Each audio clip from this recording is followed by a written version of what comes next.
Iran ও লেবাননে Israeli সামরিক অভিযানের বিরুদ্ধে এবার ইসরায়েলি নাগরিকরাই সোচ্চার হয়েছেন। যুদ্ধের বিস্তার রোধ এবং বোমাবর্ষণ বন্ধের দাবিতে রাজপথে নেমে আসে দেশটির সাধারণ মানুষ। শনিবার তেল আবিবের কেন্দ্রীয় চত্বরে সমবেত হয়ে প্রধানমন্ত্রী বেঞ্জামিন নেতানিয়াহুর যুদ্ধাংদেহী নীতির প্রতিবাদ জানায় তারা। বিক্ষোভকারীরা মনে করেন এই সংঘাত কেবল আঞ্চলিক অস্থিতিশীলতাই বাড়াচ্ছে না, বরং সাধারণ মানুষের জীবনকেও চরম হুমকির মুখে ঠেলে দিচ্ছে।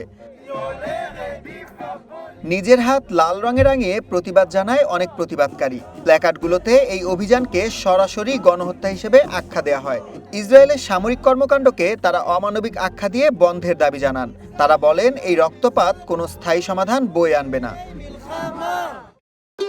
ভবিষ্যৎ হোক নিরাপদ, বিনিয়োগ হোক বিশ্বস্ত, আর আমার পছন্দ সল্ট বে।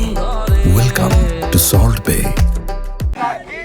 আন্দোলনকারীদের একটি অংশ এই সংঘাতে আমেরিকার ভূমিকারও সরাসরি সমালোচনা করেন। বর্তমান পরিস্থিতির জন্য ইসরায়েল ও আমেরিকাকে দায়ী করে অবিলম্বে ইসরায়েলে অস্ত্র সরবরাহ বন্ধের দাবি জানান তারা। হিব্রু ও ইংরেজিতে লেখা স্লোগানগুলোতে দখলদারি অবসান এবং দীর্ঘস্থায়ী যুদ্ধ বন্ধ করে একটি শান্তিকামী ও কল্যাণমূলক রাষ্ট্র গঠনের দাবি তোলা হয়।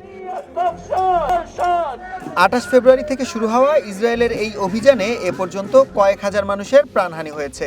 আন্তর্জাতিক কূটনৈতিক চাপ সত্ত্বেও যখন মধ্যপ্রাচ্যে আরও আমেরিকান সেনা মোতায়েন করা হচ্ছে, তখন খোদ ইসরায়েলের ভেতরে এমন বিক্ষোভ নেতানিয়াহু প্রশাসনের ওপর রাজনৈতিক চাপ আরও বাড়াচ্ছে।